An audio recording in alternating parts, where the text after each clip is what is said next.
Hello everyone, welcome back to my channel. Today's video is kind of special because yesterday was Guru Purnima, the most auspicious day, and today marks the start of the auspicious month of Shravan. So may Lord Shiva continue to bless us. Om Namah Shivaya. So today I have made this video. I decided to pick up a topic which is very important in Vedic astrology, and this is about the Karaka. Okay, so each house, so there are 12 houses in a chart, and each house has a specific graha or planet who is the Karaka, the primary significator, right, the karta dharta of the particular house or the bhava, the graha which is responsible for achieving the results related to that bhava. Okay, the graha that really relates to a particular house and does well in all the matters. So this is an extremely important topic which is about Karaka, and today I'm going to spell out some deep secrets of Vedic astrology, and I'm going to share with you some information which has been sort of never shared before in the past. So Karaka, let's sort of connect it with a very connected to a modern context. I would say that Karaka is the project manager. So just like we have a project, okay, there's a team that is working in the project, but then the project manager plays a very important role. The project manager is responsible for controlling, is responsible for making decisions, is responsible for leading others. Now this person is also very much results oriented, very much goal oriented. There's a purpose, there is an objective that this project manager has. So Karaka plays a very similar role, like a modern day project manager. So each house or each bhava has a Karaka. So Karaka has been derived from the word Kara. Okay, Kara means to do. Right, so that is why Karaka's placement in the chart. So for example, the first house of Vedic astrology in your chart, Sun is the Karaka, Surya. So Sun's placement will sort of give a message in terms of the purpose, in terms of the purpose of your soul, the signification of the first house. So that is the kind of message which it will give, and it becomes the most important planet to assess when it comes to results which are specific to different houses. Okay, Karaka's placement and relationship with the house where it is placed and the sign lord. So altogether indicates the purpose, and that is why it becomes the most important graha to analyze. Okay, so it is the primary deciding factor. So let's probably understand who are the Karakas for different houses. So let's talk about the first house. Sun or Surya is the Karaka of the first house, which is the house of yourself, because Surya is the significator of the soul. The second house in Vedic astrology, the Karaka for second house is Jupiter. Okay, second house is about speech, it's about family, it's about your wealth, it's the Dhan Sthan, and Jupiter is the Karaka for that. Third house of Vedic astrology is about younger sibling, it's about the efforts that you make, it's about courage, it's about communication. Mars or Mangala becomes the Karaka for the third house. And these are all primary Karakas. Some houses have secondary Karakas as well. Okay, so these are primary or Chara Karakas, which we would say. The fourth house here, Moon or Chandrama, becomes the Karaka for the fourth house. Fourth house is about it's your Sukha, it's happiness, it's about the mother, it's about motherland, it's about where you feel comfortable and protected. In fifth house, which is the house of children, the house of future, the house of creativity, Jupiter again becomes the Karaka for the fifth house. The sixth house, which is the house of enemies, the house of diseases, deaths, daily affairs, routine things, Shani or Saturn becomes the Karaka for the sixth house. Seventh house is the house of marriage, partnership, relationships. It is the the opposite to the lagna. It is about other people. So here Venus or Shukra becomes the Karaka for the 7th house. 8th house is the house of longevity, the house of sudden transformation, obstacles in life. Here again Shani or Saturn becomes the Karaka for the 8th house. 9th house is the house of fortune, the house of dharma, father, religion. Here Jupiter becomes the primary Karaka for the 9th house, wherein there are other grahas as well who act as secondary Karakas, like Surya is one of the other Karakas as well for the 9th house.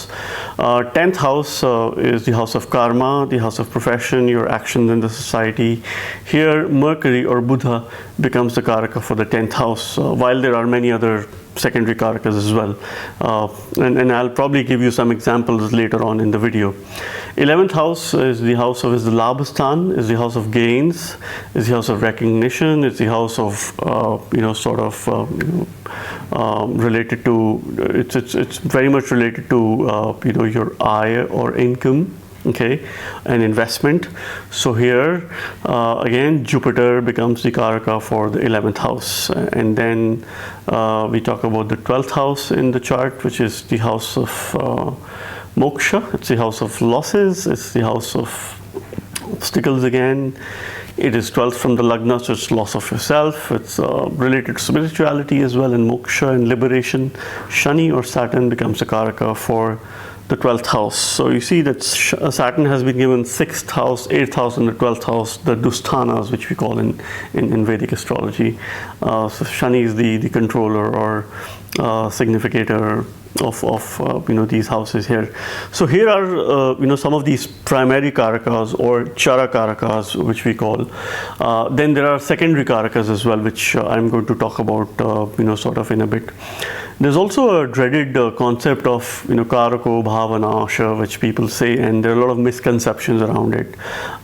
Some people say that if a Karaka sits in the house where it is significative, for example, if Jupiter sits in the 5th house, they say that it does Bhavanasha. It is absolutely wrong. How can a Karaka do Bhavanasha of a particular house? Bhavanasha, in fact, Karaka is the one who would sort of protect the native from Karako Bhavanasha, or would be the final deciding factor. When is there a Karaka Bhavanasha?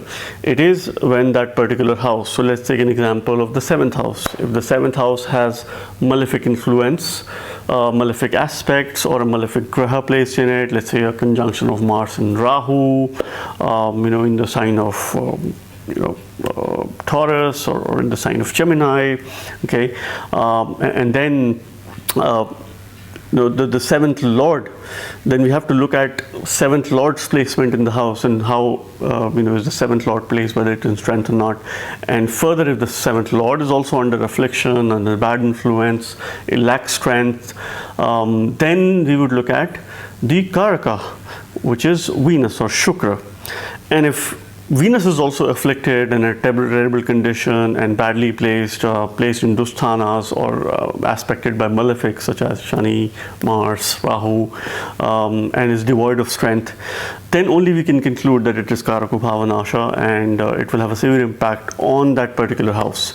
But then if Shukra is well placed, it will still give a very happy, long-lasting marriage and a very fruitful association for the native. So such is the Karaka's strength. Now, when I related it, the Karaka to the modern day project manager, Karaka also becomes the approving authority, okay, for anything that is going to happen. So there's a lot of buzz around moksha and sort of Ketu's association to moksha, and people very easily sort of jump to conclusions. If Ketu is placed in the 12th house, oh, you will achieve moksha. It is not so simple, right? So, because if your 12th house signifies that you are likely to attain spiritual liberation, or probably may lead you towards the path of moksha, the deciding factor will be Shani. So without Saturn's approval, you cannot lead yourself towards the path of moksha. So a lot of times remedies come from the Karaka. So, for example, if there are issues in marriage, so so seventh house or marriage, Venus is the primary karaka for marriage for both male and female. Okay, Jupiter becomes the karaka sometimes for female. Okay, so that's where the remedy comes from. It may not be the seventh lord, it may not be the grahas placed in the seventh house, it may not be the nakshatra, but it may be Venus, who would probably support in terms of finding you a partner and getting you marriage, getting you married. Okay, so Karaka's approval is essential to achieve anything. So if it's about your career, the 10th house, Mercury becomes a primary Karaka. So a lot of times it could be a remedy related to Mercury, rather than your 10th house, which could probably help you find a job or start a business or succeed in work. Okay, you could support that. Now there is another concept which is dreaded again, which we call as Bhadikesh, and Karaka is the one who supports the native or has the strength to support the native from any issues related to Bhadikesh as well. Okay, though Bhadikesh is a very deep topic, so I'll probably pick that up in another video, but just to keep it simple. Okay, so all the chara or the movable signs, which is 1, 4, 7 and 10, the first, 4th, 7 and 10. Okay, so for all these signs, it is the 11th house, or the sign placed in the 11th house becomes the Bhadakstan, and the lord of the 11th house becomes the Bhadikesh. For all the fixed signs, which is 2, 5, 8 and 11, okay, it is the 9th house or the 9th lord that becomes the Bhadikesh or the Bhadakstan. And for the dual signs, which is 3, 6, 9 and 12, it is the 7th house or the 7th lord that attains the position of Bhadikesh. So if there's a troubled placement for your Bhadikesh in the chart, it is the Karaka who can rescue the native from Bhadikesh. So any remedy related to Bhadikesh comes from the Karaka itself, which is often missed in doing a holistic analysis of the chart. Okay, there is also another dreaded concept of Maran Karakasthana. So each graha, so again, I'm not going to sort of get into the depth of Maran Karakasthana, but then each graha gets Maran Karak or a death-like situation in a particular house in the chart. So for example, Jupiter gets Maran Karak in the 3rd house, which is not a naturally comfortable position for Jupiter, which is considered as not so good, which is considered as a position where the graha is ineffective or it's dead-like. Okay, however, it can act in a very positive manner as well. There are several conditions to it. Sun gets Maran Karaka in the 12th house, Moon gets Maran Karaka in the 8th house, Mercury gets Maran Karaka in the 4th house, Venus gets Maran Karaka in the 6th house, Saturn gets Maran Karaka in the Lagna or the 1st house, Mars gets Maran Karaka in the 7th house. So here are these sort of Maran Karaka placements, and we must look at so if you have, let's say, Jupiter in the 3rd house placed in Maran Karaka, let's say you're Leo ascendant, for example, and Jupiter is placed in the 3rd house of Libra. Okay, so here you must look at the placement of Mangala. Okay, that is Mars, because he is the Karaka for the 3rd house, and if it is well placed, if it is in strength, if it is in a triangle house or a Kendra, if it is forming a positive yoga in the chart, for Leo ascendant, Mars also becomes Yoga Karaka along with Karaka for the 3rd house. So this would probably support Jupiter to a great extent to deliver good and positive results. So that's where the support is needed. If Sun is, let's say, in the 12th house, we must look at Saturn for support, and that's where the Bhadikesh related remedies will also come from if they are if they're needed. Let's say Mercury in the 4th house, we need to look at Moon, Chandrama's placement, and sort of assess, evaluate, and sort of come up with remedies. Now, I was also mentioning that each and every house has primary karakas. They have secondary karakas as well. So let's take one example of the fourth house, which is a very important house, because this is all about happiness. It is the Sukh Sthan. This is where sort of we are in a comfortable zone. We are at home in peace and with the family, under the love and protection of our mother. So fourth house becomes extremely important. And in the modern context, if we talk about happiness, happiness comes through various means. So there's not just one way that we can be happy. We are dependent on a variety of things. So as per a shloka from Brihad Parashara Hora Shastra, Maharishi Parashara has explained the attributes of the fourth house, and within that shloka there are words which have been used which sort of indicate the different karakas for the fourth house. So the primary karaka, which is the Matri karaka, becomes moon, that's Chandrama. Now there's another karaka, that's the Vahan karaka, okay, the significator of vehicles, that becomes Shukra or Venus. There's also Bandhu karaka. Okay, Bandhu is about relatives, it's about friends. Mercury becomes the Bandhu karaka related to the fourth house. Sokhyadi karaka, which is about happiness, it is about trust, it is about care. Jupiter or Guru becomes the Sokhyadi karaka.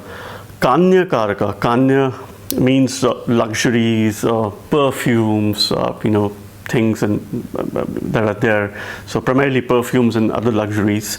So Venus, Shukra, becomes the Kanya karaka here. Then the shloka also mentions the word Nidhi. So Nidhi karaka. Nidhi is about treasury, it's about hoarding, and Jupiter becomes the primary. Jupiter becomes the karaka, which is the Nidhi karaka, related to the fourth house. Kshetra karaka. Kshetra is about your home, the country, land, property. Mangal becomes the Kshetra karaka, and Griha karaka, which is the final karaka related to Kshetra, is Griha karaka, which is all about building a house. Ketu becomes the Kshetra karaka. So you see one house and so many sort of karakas. So depending on the problem for the native, so let's say if it's related to the fourth house, we need to see sort of what is it related to. Is it mother? Is it vehicles? Is it land? Is it construction? So accordingly, we sort of need to reach out to the karaka to help and support us in this matter. Okay, so this is again a sort of information which is rarely shared. Similarly, there are secondary karakas of other houses as well. So for example, 10th house, primary karaka becomes Mercury, which is the karaka for any kind of profession, any business, our actions in the society. Okay, Surya is also one of the karakas for the 10th house, because it is Surya indicates the start, right? Anything that is initiated, that is started, it is done through Surya. Okay, Chandrama or moon also becomes one of the karaka, because moon signifies our workplace environment. Okay, Guru also becomes one of the karaka, because it has a relation to workplace success. How successful will we be in our workplace or in our job, in our business.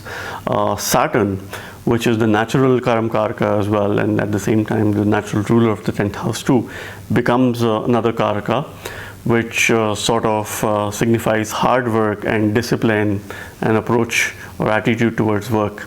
So you see, that's how it is evaluated in a very holistic manner or an approach. So yes, there are primary karakas, there are secondary karakas, but then from a remedy point of view, from the work point of view, anything which is promised in the chart. Okay, if there's a promised, it is the karaka who would be the final and the ultimate deciding factor whether that promise will get fulfilled or not. Okay, so this was my video about the karaka, the modern day project manager. I hope you liked it. I'll continue to make more videos. I have in the meantime, I'm open for consultations as well, and I'll be posting a link below in case you are interested. You can reach out via my Facebook page, and I hope you all have a blessed month ahead. Om Namah Shivaya, and I'll see you again later. Bye bye.